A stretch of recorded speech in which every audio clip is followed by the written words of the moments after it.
Assalamualaikum warahmatullahi wabarakatuh. Perkenalkan, nama saya Siti Juhratul Rabiah. Saya pembimbing literasi 2025 tim kedua. Sekarang saya sedang berada di SDIT Animah. Saya akan mewawancarai salah satu karyawan SDIT Animah yang bernama Bu Rita. Nah, sekarang kita langsung saja menemui Bu Ritanya. Ya baik, sekarang saya sedang berada di SDIT Animah bersama Bu Rita.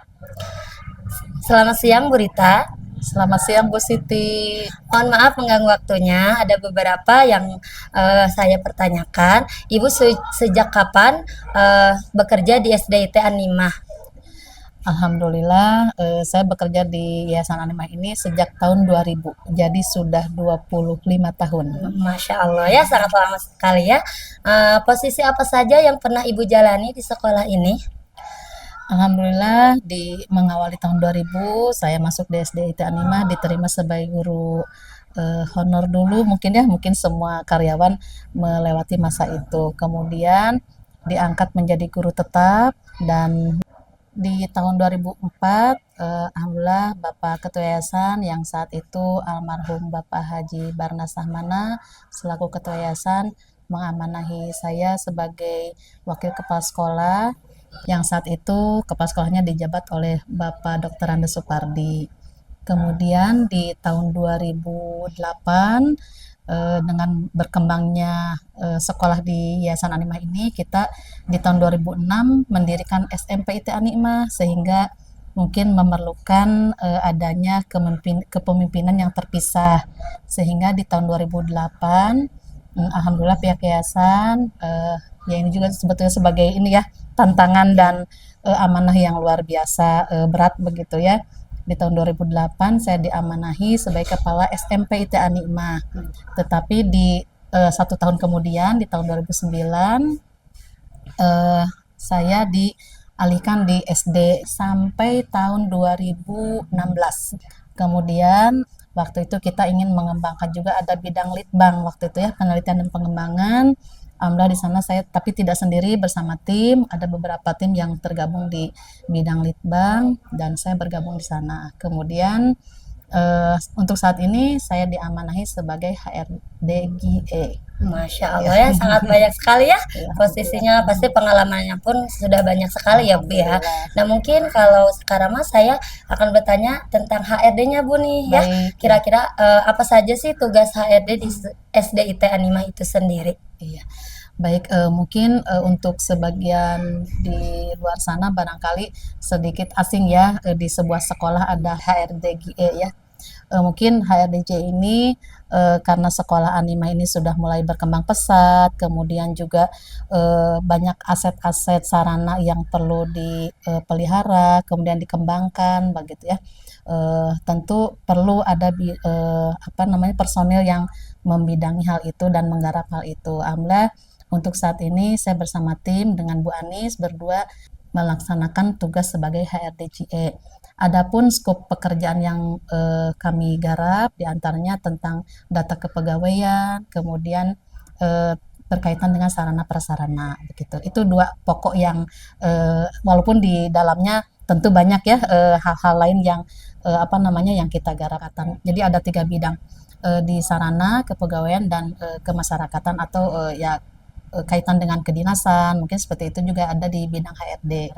Tetapi secara intinya kami menggarap atau mengurusi tentang 2 poin itu, kepegawaian dan sarana prasarana.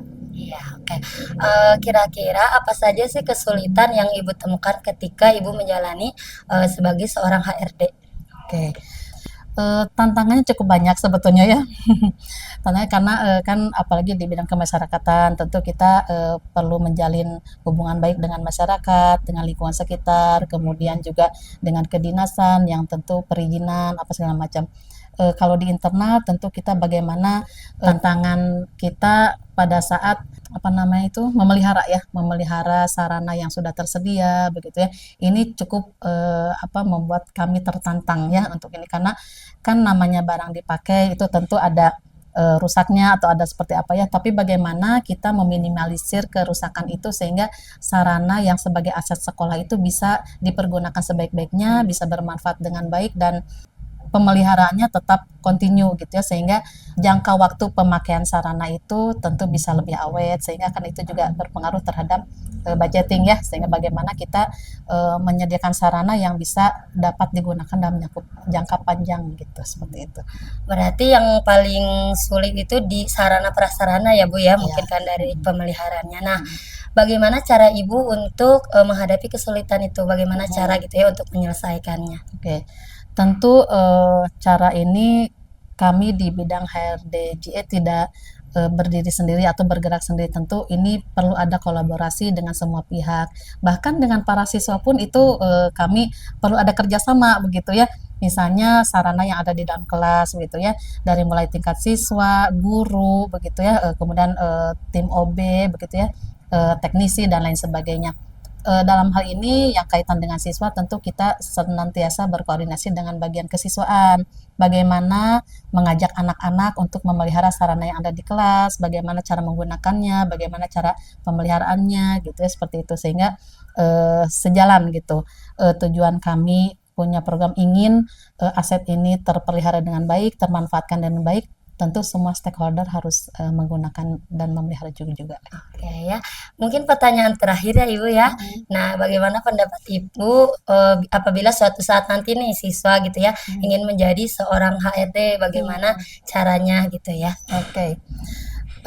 Ya, seorang HRD itu tentu memiliki fungsi yang tersendiri ya, seperti itu. Tapi tentu ini tidak, ya itu yang tadi saya bilang, tidak berdiri sendiri, perlu kolaborasi dengan semua stakeholder yang ada di sini, baik dari tingkat siswa, orang tua, rekan kerja, pimpinan, tentu ya itu juga. Nah, seandainya nanti ada di antara siswa kita ya yang Allah takdirkan untuk menjadi seorang HRD, tentu yang pertama adalah yang paling penting itu humanismenya ya, karena seorang HRD ini berhadapan langsung dengan orang per orangnya, seperti itu.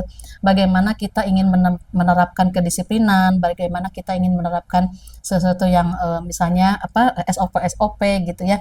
Tetapi kan karakter orang berbeda-beda. Nah, bagaimana kita bisa menghadapi karakter orang secara humanisme, itu yang paling penting. Dan tentu saya ingat ya, ada salah satu buku yang pernah saya baca itu membidangi HRD dengan sistem Islam. Nah, itu ya. Jadi tentu yang namanya HRD itu tidak tegas perlu, tetapi tentu humanisme juga perlu dan empati itu juga harus ada. Jadi saya sedikitlah belajar ya dari buku tersebut. Alhamdulillah banyak ilmunya yang bisa diterapkan gitu. Walaupun mungkin belum maksimal ya, saya juga masih banyak belajar. Berarti intinya harus humanisme ya Bu ya, Iya, untuk itu yang menjadi paling seorang penting. HRD Betul. ya. Namun gitu saja ya Ibu pertanyaan dari saya. Terima kasih, mohon maaf mengganggu waktunya. Sama-sama Bu Siti, sukses selalu. Terima Amin. kasih.